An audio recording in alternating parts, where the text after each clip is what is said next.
Given that we have reached the final fortnight, and by that I mean 2 weeks exactly to the day Great language. left, fortnight means 2 weeks. What, medieval? Sure, why not? I'm a medieval guy. It's a good time to check in on where the race is. CNN senior data reporter Harry Yetton is ready to get medieval with us. You're going to get knighted. Yes. How close is this race? Okay, so when we talk about a historically close race, oftentimes we talk about the national polling, but I wanted to try and dig into the state numbers to get an understanding of how close this race is. Holy cow, from a historical perspective. So what I did for all of the years going back since 1972 was I took a look at the final polls, and then I basically calculated out what the electoral map would look like and how high up would the leading candidate's electoral vote total get. And what we essentially see is right now the leader's electoral vote total is 276 electoral votes based upon the polls.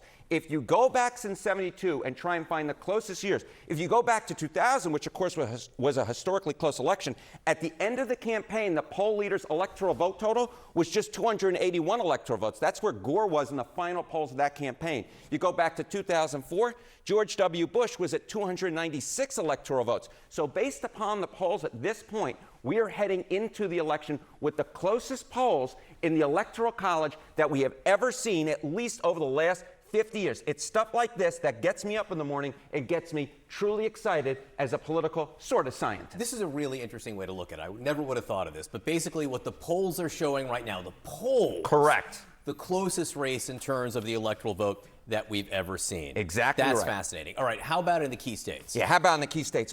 You know, it's not just when you tally up the electoral votes. Harris likely must carry 3 of these 4 states to win, and these are the states most likely to determine the Electoral College. Look at this. North Carolina, less than a point lead for Trump. Wisconsin, less than a point lead for Harris. Michigan, the exact same thing. Pennsylvania, the exact same thing. Basically, the 4 states that are most likely to determine this outcome are all within a point. And when we span this out to the Electoral College, what do we get?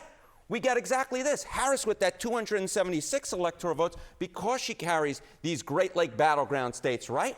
But let's just say we flip Pennsylvania and the polls don't match the result exactly right. What happens? We flip Pennsylvania to red, and then we get Trump to 281 electoral votes, which is not really much of a long shot, given that at this particular point, the race in Pennsylvania is within a single point. All right, you just showed those 4 states all within 1 point. David Plouffe, who's working for the Harris campaign, says all 7 swing states are within 1 point. Have we ever seen so many crucial states so close? No, I went back since 1972. Have the final Michigan, Pennsylvania, and Wisconsin polls ever been so tight? No. No, they have not. We have never had a year where any one of these states was within 1 point. And this year, John, all 3 of them are within 1 point. It's a historically close campaign, whether you look at the national polls or at the state polls, like we just did. And I think we just got knighted. So you're saying it's close? I'm saying it is close. Harry Yetton, thank you. Thank you, John. With just 14 days until Election Day in America, let's bring in CNN political director David Chalian to tell us the one big thing they need to know today. David, what is that takeaway?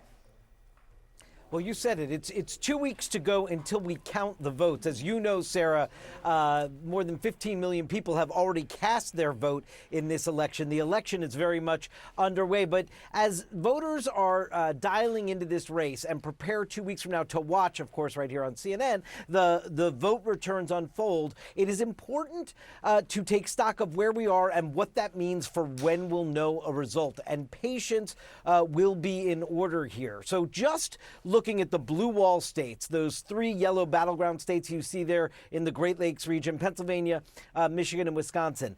We know that in Michigan and Wisconsin, the big city population centers of Detroit and Michigan and Milwaukee and Wisconsin, they may not report all their vote until about 4 o'clock in the morning on Wednesday. Obviously, we'll need to see what that vote is to understand what the total state of play in those states are. So maybe no projection on Tuesday night from those states if it is as close as polls suggest. And in Pennsylvania, they can't even process the mail ballots until Election Day, until the polls open. And so therefore, Sarah, given that half the electorate may end up voting by mail, voting early, it's going to take a little while for folks in Pennsylvania to process, unfold, flatten, and count all those ballots. We may not have a result there until Wednesday, perhaps. So this may take a while, given the fact that David Plouffe, the senior advisor to the Harris campaign, Sarah, says some of these states are going to be decided by less than a percentage point.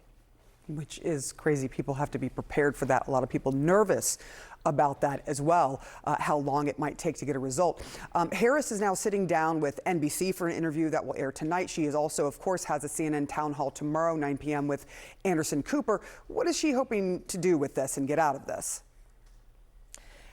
Her main goal in these final 2 weeks is to raise the stakes of this election in minds of voters, and I imagine that is what you're going to see her do. You noted, I think she's sitting down with Telemundo, she's sitting down with NBC News, and in each one of these interviews that she's doing, also going to do a CNN town hall tomorrow with us in suburban Philadelphia in Delaware County, Pennsylvania.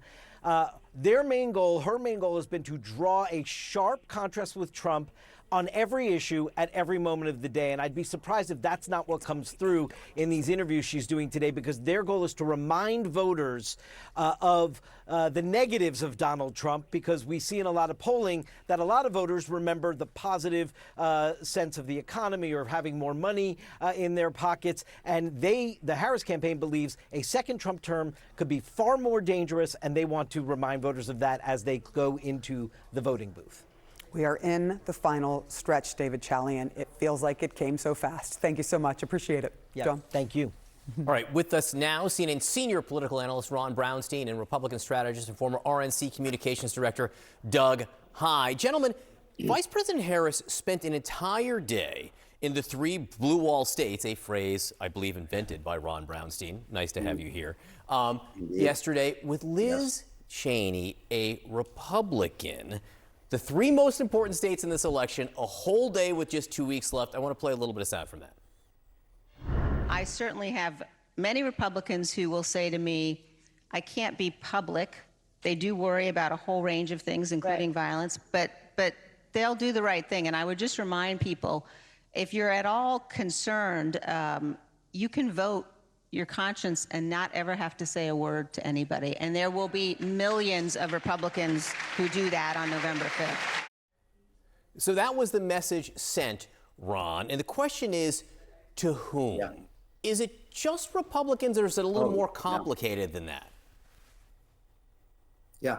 Look, I thought that was the message that was targeted precisely at the voters who are most available to her in the places where they are most available to her. If you kind of look at these 3 states that fell out of the blue wall in 2016 and Biden put them back in 2020, Michigan, Pennsylvania, Wisconsin, key to his improvement there was that he ran better than Hillary Clinton did in the big suburban counties, the 4 suburban counties outside Philadelphia, the WOW counties outside Milwaukee, Dane County, which is Madison, as well as Oakland County outside of Michigan, outside of Detroit. That's where she was. And in 2022, John, it's important to note the Democratic gubernatorial candidates generally ran better than Biden did. 2 years earlier, that was the first election after the Supreme Court rescinded the nationwide right to abortion. So, I'm just back from Oakland County myself. I think if you look at these places, they are the communities where Harris is most likely to improve on Biden's 2020 performance, particularly with college-educated white women, maybe also some of the non-college white women in those communities. And the Cheney appearances, I think, was precisely targeted to try to increase the permission structure, to slice away a few more points of those votes, maybe some among people who identify as Republicans, but certainly among independent voters who have previously voted Republican, mostly on economic issues, but find Trump a threat to their rights, their values, and are receptive to the message that he is a threat to democracy itself. And Doug, to what extent are these the swing voters? The Haley voters, maybe from the primaries, who, by the way, weren't all registered Republicans. Yeah. Look, you're talking about the same subset of voters, right? Some of them are registered Republicans, some of them are independent, and they're looking for, as Ron said, that permission structure to vote for Harris. But they also want to hear from Kamala Harris. So the events that Harris did yesterday with Liz Cheney speaks to some of their concerns, but these are the same voters who were saying to the Harris campaign, look, we don't like Donald Trump, but we know who Donald Trump is. Who are you and what do you want to do? And I think that the real vulnerability for the Harris campaign here is that age-old question of the devil you know versus the devil you don't know. You always go with the devil you know. They know Donald Trump. They need to get to know Kamala Harris, and time's ticking on that. I want to ask you, we just had David Chalian on, and all of us who've covered politics for a long time, we swear an oath every 4 years that we're not going to focus overly on the early vote because one vote, today counts as much as one count on Election Day. But Yes. But there are some interesting things happening in Nevada where they voted early for some time. Now, after 3 days of early voting, more Republicans have voted there than Democrats. This is not something that we have seen the last few elections.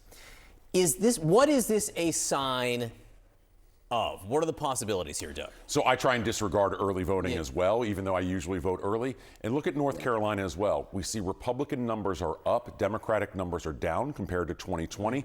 But I'm not looking at the Republican or Democrat numbers. I'm looking at the unaffiliated voters in North Carolina. And what are they going to do? What have they done already? And over the next 2 weeks, where are they? That's what's going to be what decides this election.